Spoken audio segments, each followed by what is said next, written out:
Hi, my name is Mikel Yanigasio, and I chose to pick my mom and my coworker Maria Gonzalez for my observation interview project. This is my mother Rizolinda Yanigasio. She is Filipino and she associates her religion with Catholicism.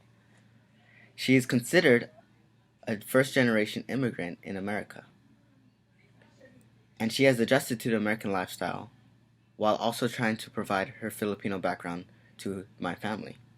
She was previously living in the province Ilocos Norte in the Philippines, from her childhood to younger adulthood. She then decided to move to America at the age of 27 with my father to seek a different life. This is my coworker Maria Gonzalez.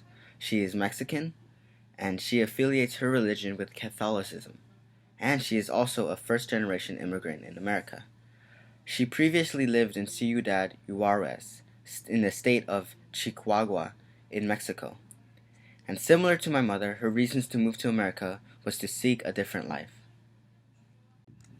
Although both these strong women wanted a different lifestyle, they were still accustomed to their cultural background in terms of food. My mother was still cooking home meals that were Filipino. Things such as rice, meats ranging from soup-based to roasted, dry noodles, and in particular from her province, in Ilocos Norte, she had different varieties of fish meals. In the household of Maria, she is also accustomed in making home meals, but with the Mexican culture, such as quesadillas, tacos, burritos, bean-based dishes, and tortas, which is especially particular in her hometown, Ciudad Juarez. When it came to what the definition of a meal is, my mom particularly said there has to be some kind of meat, there has to be rice, and dessert. Now, Maria explained that her definition of a meal had to have meat, some sort of side, which can range from tortillas to some type of sauce, and also an important aspect of it was to have a drink on the side. For my mother, she particularly has four meals she eats per day, from ranging from breakfast at 7 a.m. to 8 a.m. to lunch, which is strictly at 12 p.m. And then at 3 p.m. she would have a snack, and then dinner, which would last from 6 p.m. to 7 p.m. Maria has three meals she eats per day: breakfast, lunch, and dinner, all ranging from 7 to 10 a.m. for breakfast, and 1 p.m. to 3 p.m. for lunch, and for dinner, 8 p.m. to 9 p.m. For my family, we like to celebrate holidays such as Christmas, Thanksgiving, Easter, and also birthdays.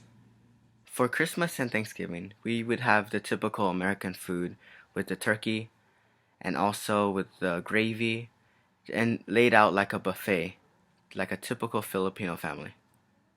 For Easter, we would have more meat base due to the fact that we sacrifice eating meat every Friday for 6 weeks prior to Easter because of Lent. And for birthdays, we would have two things particular.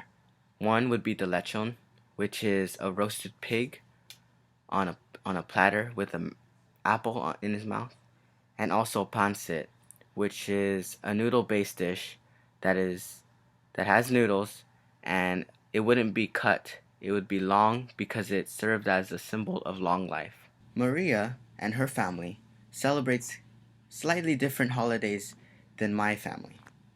They also celebrate birthdays, Christmas, and they also follow Lent. But in particular, they celebrate the Day of the Dead and Cinco de Mayo.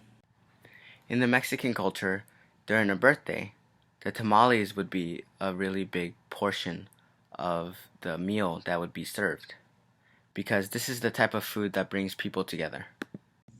Tamales are especially saved for the holidays because it's hard to prepare and also it has significant importance towards the livelihood of the Mexican culture. During the Day of the Dead, the Mexican culture is said to have this type of bread, which is for the dead and also for the living. And this type of bread is sweet roll, traditionally baked in Mexico. In my family, the American culture influenced our cultural habits and traditions with things like using more utensils in our meals and also having more time to eat fast foods such as McDonald's, Burger King, or Jack in the Box. And we would eat at these fast food restaurants because it would be very convenient and my mother wouldn't have to prepare a meal for my family. In one aspect, the Filipino culture has influenced America by having a fast food restaurant with Filipino food. And this fast food restaurant would be called Jollibee. You would find Jollibee in a lot of locations in San Jose because of the heavy population of Filipinos. America has influenced Mexican food with introduction of flour instead of corn. In America, the Mexican culture has influenced American food by introducing things such as burritos and tacos. Now that you have seen some similarities of Mexican and Filipino food cultures, you could see that there are some similar plates, similar meals, and similar habits of cultural interaction.